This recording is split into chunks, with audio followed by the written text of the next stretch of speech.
Shabbat Shalom from Temple Concord. This week we get to the great story of rebellion in the Torah. It's the story of Korach.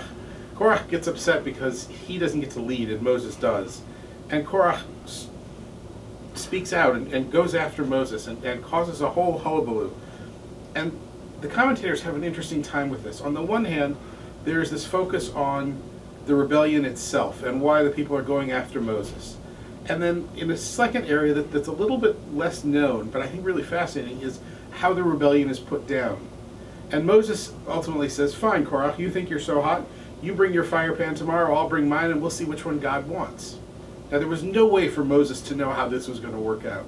And it's almost as if throwing down magic tricks, back and forth, which sort of hints back to how things worked in the times of the Pharaoh, and when Moses was bringing the plagues upon Egypt on behalf of God, and Moses would bring out a plague, and then the pharaohs would have magicians who could replicate the plague, and it went back and forth until finally the last plague, which couldn't be replicated, thankfully, and our people went free.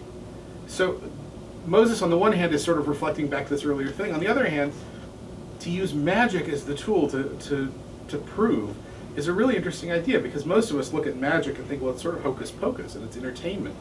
And here Moses was using it in a very real way. Now, the question then is, well, so how does that work in our lives today? I mean, do we really use magic, and do we really want to use sleight of hand, and do we really believe in all of that stuff? And I think the answer is no. But I think the answer is also, look, Moses needed a creative answer that would be convincing. And there are times in our lives when we need that kind of creativity and that kind of convincing too.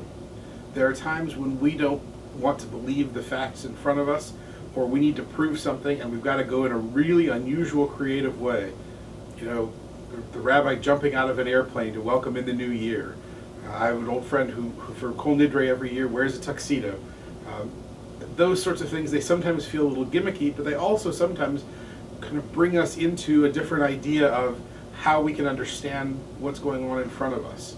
And I think that's what the text is really driving us to see, is to say, wait a second, it's okay to rebel, but how do you do it? And if you're going to rebel in a ridiculous way, the way Korach did, then the answer is a ridiculous answer, magic. Now, if you want to do it in a respectful, thoughtful way, then you'll get a respectful and thoughtful answer. And so maybe our tradition is sort of giving us, sort of buried between the lines, an interesting path to go forward. If I had some magic trick, I'd show you one, but the truth is I'm not much of a magician, and I can't do any of those things, though I do love watching a magic show now and again. At any rate, our tradition has all sorts of these interesting little tidbits along the way, and sometimes we get lost in the bigger picture and forget to look at the smaller little details, and sometimes those details are very telling and provide for us an interesting picture not only into the events of long ago, but into our own humanity. Services this Friday evening will take place at 6 o'clock here at the temple. Our Brotherhood will be leading the service, and there will be a free barbecue just after the services. I hope you can join us.